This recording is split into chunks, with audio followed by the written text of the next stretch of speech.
കുടുംബത്തിൻ്റെ പുതിയ വിശേഷങ്ങളിലേക്ക് എല്ലാവർക്കും സ്വാഗതം. ദേവിയാനിക്ക് കരൾ കൊടുത്തതോടെ നയനയുടെ ബോഡി വീക്കാവുകയാണ്. അനഘയും നന്ദുവും വന്ന് ഡോക്ടറോട് നയനയെ എപ്പോൾ വീട്ടിലേക്ക് കൊണ്ടുപോകാൻ പറ്റുമെന്ന് ചോദിക്കുകയാണ്. വീട്ടിലെത്തിയാലും നയനയുടെ കൂടെ ഒരാളുണ്ടായേ പറ്റൂ. നയനയ്ക്ക് പൂർണ്ണ റെസ്റ്റ് ആവശ്യമാണ്. നാളെ തന്നെ ഡിസ്ചാർജ് എഴുതി തരാം എന്ന് ഡോക്ടർ കനകയോട് പറയുന്നുണ്ട്. തുടർന്ന് കനക ആദർശിന്റെ അടുത്ത് വന്ന് ചോദിക്കുകയാണ്, മോനെ നയനമോളെ ഞാൻ ഞങ്ങളുടെ വീട്ടിലേക്ക് കൊണ്ടുപോയിക്കോട്ടെ എന്ന് കനക പറയുമ്പോൾ, അത് വേണ്ട അമ്മേ, അനന്തപുരിയിലേക്ക് കൊണ്ടുപോകാം, ഞാനുണ്ടല്ലോ അവളുടെ കൂടെ. അമ്മയും നന്ദുക്ക് അനന്തപുരിയിൽ വന്ന് താമസിച്ചോളൂ, നിങ്ങൾക്കൊരു കുഴപ്പവും ഉണ്ടാവില്ല. അങ്ങനെ നയനെ ഡിസ്ചാർജ് ചെയ്ത് അനന്തപുരിയിലേക്ക് കൊണ്ടുവരികയാണ്. നന്ദു അനന്തപുരിയിലേക്ക് വന്നത് അനാമികയ്ക്കാണെങ്കിൽ ഒട്ടും ഇഷ്ടമായില്ല. നന്ദു അനിയെ കണ്ടപ്പോൾ സംസാരിക്കുകയാണ്. നന്ദു പറയുകയാണ്, നമ്മളെങ്ങനെ സംസാരിക്കുന്നത് അനാമികയ്ക്ക് ഇഷ്ടമാവില്ല, അതുകൊണ്ട് ഞാൻ റൂമിലേക്ക് പോവുകയാണ് എന്നൊക്കെ പറയുകയാണ് നന്ദു. അനാമിക എന്ത് വേണമെങ്കിലും വിചാരിച്ചോട്ടെ, എന്നാൽ നമ്മുടെ ഫ്രണ്ട്ഷിപ്പ് ഒഴിവാക്കാൻ ഞാൻ തയ്യാറല്ല എന്ന് പറയുകയാണ് അനി. അങ്ങനെ അനിയും നന്ദുവും സംസാരിച്ചു കൊണ്ടിരിക്കുമ്പോൾ വേസ്റ്റ് ബാസ്ക്കറ്റിൽ കിടന്ന ഒരു ബോട്ടിൽ നന്ദു കാണാനിടയാവുകയാണ്. ആ ബോട്ടിൽ കയ്യിലെടുത്തുകൊണ്ട് നന്ദു ചോദിക്കുകയാണ്, ഇത് എന്തിന്റെ മരുന്നാ, ഇത് നീ കുടിക്കുന്നതാണോ എന്നൊക്കെ ചോദിക്കുകയാണ്. അതിന് ഞാൻ മരുന്നൊന്നും കുടിക്കാറില്ല എന്നൊക്കെ പറയുകയാണ് അനി. മാത്രമല്ല ഇങ്ങനെ ഒരു മരുന്ന് അനാമിക കുടിക്കുന്നത് ഞാൻ കാണാറില്ല, പിന്നെ എങ്ങനെ ഈ മരുന്ന് ഇവിടെ വന്നു എന്നൊക്കെ ചോദിക്കുകയാണ് അനി. നമുക്ക് എന്തായാലും ഇതൊന്ന് സെർച്ച് ചെയ്ത് നോക്കാം എന്നൊക്കെ പറഞ്ഞ് മരുന്നിൻ്റെ ഡീറ്റെയിൽസ് ഒക്കെ കളക്ട് ചെയ്യുകയാണ് നന്ദു.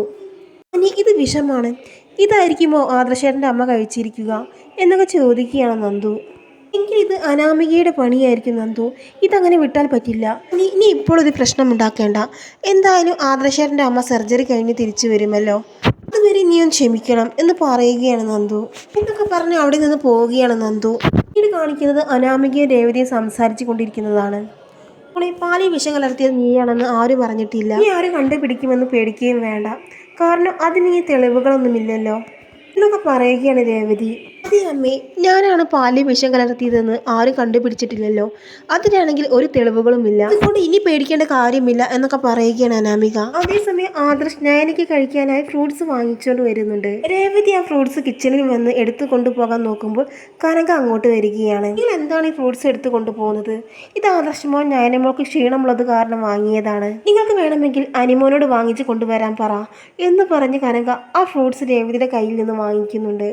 അല്ലെങ്കിൽ തന്നെ ആർക്കും വേണം നിങ്ങളുടെ ഫ്രൂട്ട്സ് എന്ന് പറഞ്ഞ് രേവതി അവിടെ നിന്ന് പോവുകയാണ്.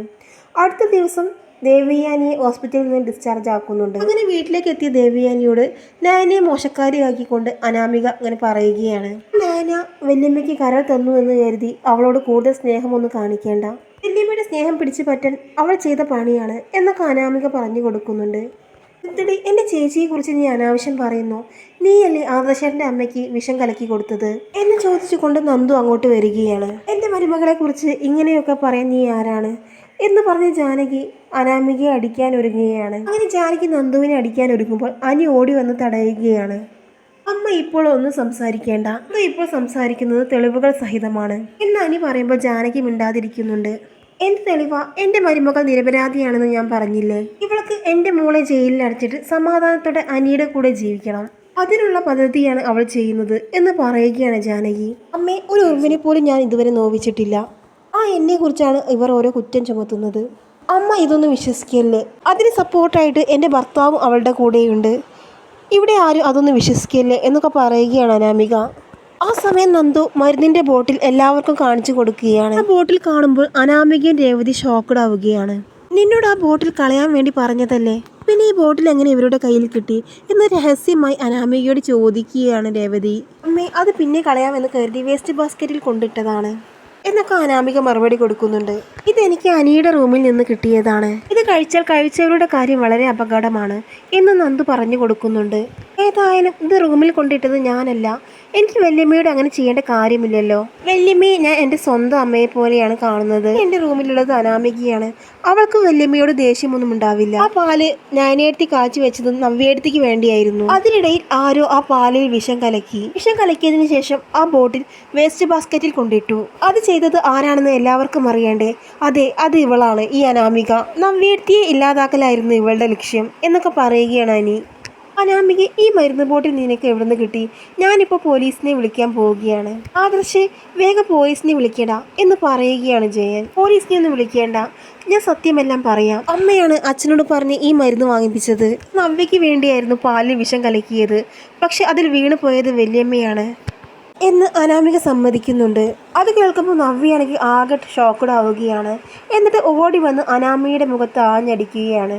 നീയൊക്കെ ഒരു സ്ത്രീയാണോടി? നിന്നോട് എൻ്റെ കുഞ്ഞ് എന്ത് തെറ്റാണ് ചെയ്തത്? ഈ തെറ്റ് ഒരിക്കലും ക്ഷമിക്കാൻ എനിക്ക് പറ്റില്ലടി. ഇത് ഞാൻ കേസാക്കാൻ പോവുകയാണ്. എൻ്റെ ഭർത്താവും എൻ്റെ അമ്മായിമ്മയായിരിക്കും ഇത് ചെയ്തതെന്നാണ് ഞാൻ കരുതിയത്. ഇവിടുന്ന് വിശ്വസിച്ച് ഭക്ഷണം കഴിക്കാൻ എനിക്ക് പേടിയാണ് എന്നൊക്കെ പറയുകയാണ് നവ്യ. ഇത്തവണ ഞങ്ങളോട് ക്ഷമിക്കണം, ഇനി ഞങ്ങൾ ഒരിക്കലും ആവർത്തിക്കില്ല എന്ന് പറഞ്ഞ് രേവതി നവ്യയുടെ കാല് പിടിക്കുകയാണ്. നവ്യയ്ക്ക് വേണ്ടി ചെയ്തതാണെങ്കിലും ഇതിന്റെ ഫലം അനുഭവിച്ചത് ഞാനും എൻ്റെ മരുമകളുമാണ്. ഇവറ്റകൾ കാരണം ജീവിക്കാൻ പറ്റാത്ത അവസ്ഥയായി. നീ കാരണം എത്രമാത്രം ടെൻഷൻ എല്ലാവരും അനുഭവിച്ചു.